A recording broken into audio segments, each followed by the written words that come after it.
Je suis Dr Alice Wolfram, je suis hématologue et je m'occupe spécifiquement des lymphomes.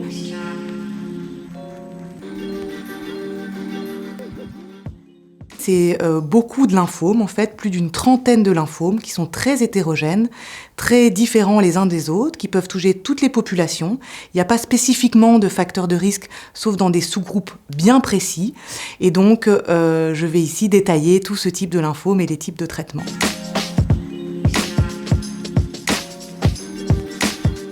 La présentation clinique de ce type de lymphome T peut être des signes généraux, donc la perte de poids, une fièvre inexpliquée, des sueurs nocturnes, c'est ce qu'on appelle les signes généraux.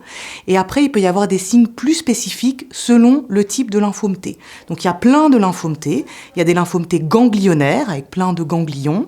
Il peut y avoir des lymphomes T qui sont primitifs intestinaux, notamment dans le cadre de maladies cœliaques par exemple. Il peut y avoir des lymphomes T NK qui sont sur la sphère ORL, ou alors des lymphomes T hépatospléniques qui sont au niveau digestif. Et puis il y a des lymphomes T qui sont moins graves, qui sont des lymphomes T cutanés, qui sont complètement différents et qui seront détaillés dans une autre vidéo.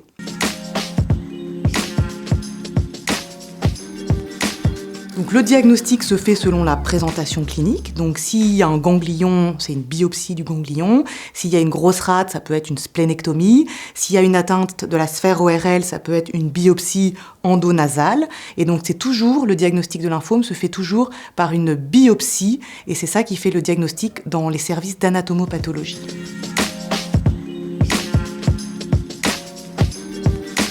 Pour les lymphomes T périphériques, ganglionnaires ou le lymphome T NK nasal, hépatosplénique, etc., c'est des lymphomes qui sont considérés comme agressifs, qui se traitent avec de la chimiothérapie, parfois de l'immunothérapie associée.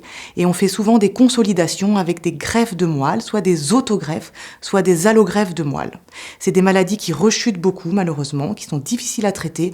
Donc parfois, on est amené à faire plusieurs lignes de traitement. Donc pour l'instant, malheureusement, on n'a pas beaucoup fait de progrès dans la prise en charge. On a toujours des chimiothérapies assez basiques pour traiter les patients. Et donc, c'est très important, lorsqu'on a un lymphome T, de pouvoir éventuellement rentrer dans une étude clinique.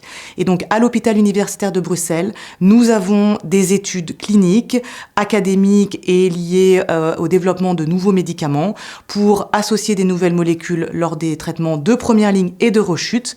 Et donc, c'est très important de pouvoir bénéficier de ces nouveaux traitements qui peuvent éventuellement améliorer la guérison de ce type de lymphome rare et difficile à traiter. Donc, ce qui est très important, c'est dès le départ, déjà savoir suspecter cette maladie qui est extrêmement rare, c'est moins de 5% des lymphomes. Donc déjà avoir des cliniciens qui sont un petit peu aguerris et qui savent quand le suspecter.